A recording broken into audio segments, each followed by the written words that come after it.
Reviewing this, the Moto X style after the launch of the two new Nexuses, Nexi or just Nexus, from Google, proves somewhat surreal since the Motorola devices of the last couple of years have also been Nexus in all but name, with the same Android and with just a few Motorola utilities over the top.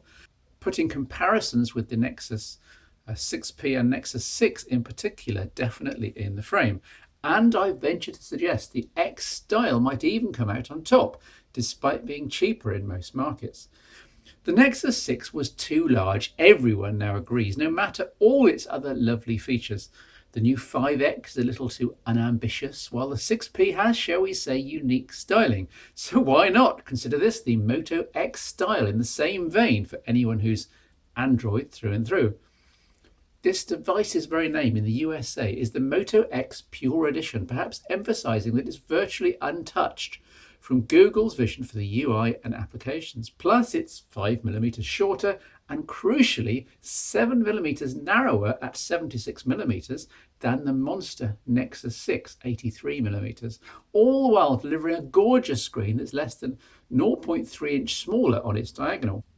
Again, relative to the Nexus 6 with the same magnificent front-mounted stereo speakers.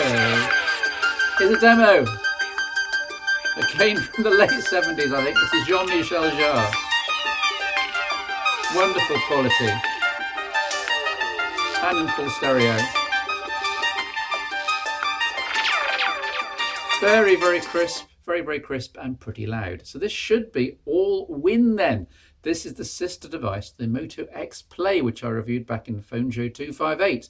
But whereas the Play was centered around maximizing battery life, the style concentrates on looking good, sounding good, and performing to the max. And it generally succeeds. The design language is very familiar now. The metal chassis, plastic inserts, and molded textured back feeling great in the hand and providing maximum space for battery capacity. In some markets, you can even use Motorola's maker service to customize your own style in their factories, choosing almost every external element. But in most world markets, you'll have to make do with black and grey, as here, or white and champagne. The black's perfect, though, understated, and as they say, it goes with everything.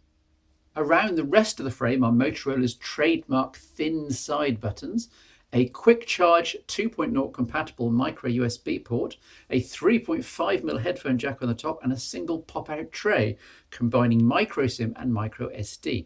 It's a slightly bizarre arrangement whereby each sits on the opposite side of the tray, but it's economical with space and, along with Huawei's similar approach, seems to be the way the industry is heading. Hey, at least there is storage expansion, unlike on the recent Samsung flagships. And unlike the utterly broken microSD support on the G range, the X Play and the X Style here both recognised my standard 64GB microSD card of media instantly, which was a great relief. The 5.7-inch QHD display is interesting that it's LCD and not AMOLED this time round for the X, but you still get all the notifications at a glance facilities that debuted on the original X, wherein anything that comes in gets popped up in icon form on the screen as you either pick the phone up from, for example, a table, or just wave your hand over the front proximity sensor. You can then opt to slide up on any icons to see more details and ultimately into the application that they came in from, for example, Gmail.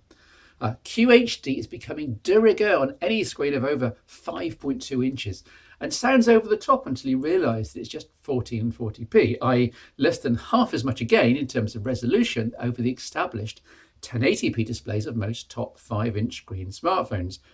Contrast and visibility outdoors is excellent, up with the very best displays from around the industry. It's crisp and impressive with fairly neutral colours, even when colour mode in settings is set to vibrant. I've already mentioned the size advantages over the likes of the Nexus 6, and I can't emphasize this too much. Don't switch off just because you see a screen size quoted at 5.7 inches. With incredibly small side bezels, the Moto X style feels very manageable in the hand, and I'd be happy using it as my main smartphone day to day. On the back is a 21 megapixel f/2.0 camera inset into metal detailing, very nice, along with a two-tone LED flash. Driven by the powerful Snapdragon 808 chipset, this produces very decent photos in all light conditions, with some examples shown here. Performance, especially in HDR mode, was much better than on the Moto X Play, which in theory shares the same optics and sensor. I suspect the difference is partly down to software updates since my X Play review, and then partly also down to the much greater power available for image processing here. Focusing was fast and reliable in good light though, as you might expect. In low light it's much slower since the phase detection autofocus here is still optical and relies on enough light to work properly. Video is captured at 4K without the Moto X style getting too hot, thankfully. Though there's no built-in way to grab 8 megapixel stills from footage, you still have to rely on third-party tools like Androvid to do this instead. The default is a more sensible 1080p, mind you, resulting in much smaller video files. And disappointingly, despite the presence of at least 3 microphones around the case, video sound is only captured in mono. Maybe this can be fixed in a future software update. The front-facing camera is 5 megapixels and even comes with its own LED flash, though this understandably is somewhat blinding in use, and turning flash off in the settings also means it's turned off for the rear camera. I'd have liked to have seen separate settings for each camera mode. Still, again, it's an easy software fix. As with the Moto X Play, it's virtually stock Android. I equipped and set up like a Nexus, updated regularly, and with just a few Moto tweaks over the top. There's the Moto application suite, introducing a double twist gesture for starting the camera, which makes you look a little odd, but does work, plus a slightly dangerous double karate chop to launch the torch function. Dangerous to others should they be in the way, but mainly dangerous to your phone in case you should let it slip to the ground in the process. You also get the higher end voice stuff here too, thanks to the chipset used and thanks to Motorola's own low power DSP. You can say, even with the screen off, "Hey there Moto X," or whatever you've taught it. And then you're off into Google Now territory, though with a Motorola wrap around it, which can delay results, annoyingly. Elsewhere, the Moto X style, like all other Motorola Android devices, is thankfully Nexus-like in terms of bundle applications, including the full Google suite here, of course, the notification shade here, also Google Now off to the left of the main home screen, all making for a familiar experience and removing barriers from Motorola, keeping the firmware bang up to date. The Moto X style is all about hitting top specs with style without requiring a top-end price. And the Snapdragon 808 inside, combined with the 3 GB of RAM and the QHD screen, produce an experience that's almost identical to that on the also Motorola-made Google Nexus 6, in other words, top-notch. Internal storage here on my review device was 32 GB, of which somewhere around 23 were available out of the box. Now, there is a catch, unfortunately, to all of this, and it's battery life. With a 3000 mAh sealed cell and with no Qi wireless charging, sadly, the QHD 3 GB of RAM 808 combination drives the Moto X style into the ground faster than you may be expecting. Use this device intensively, for example, on a big day out, and you'll be out of power by tea time, guaranteed.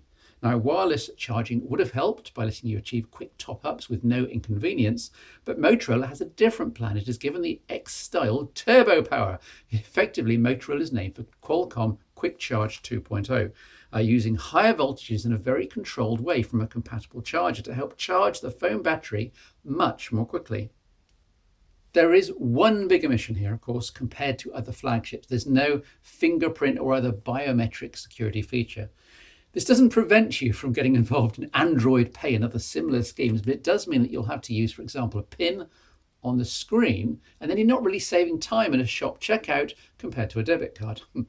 It really does feel like with the style, or the Pure Edition if you're in the USA, Motorola has fully rounded out the vision for the original X.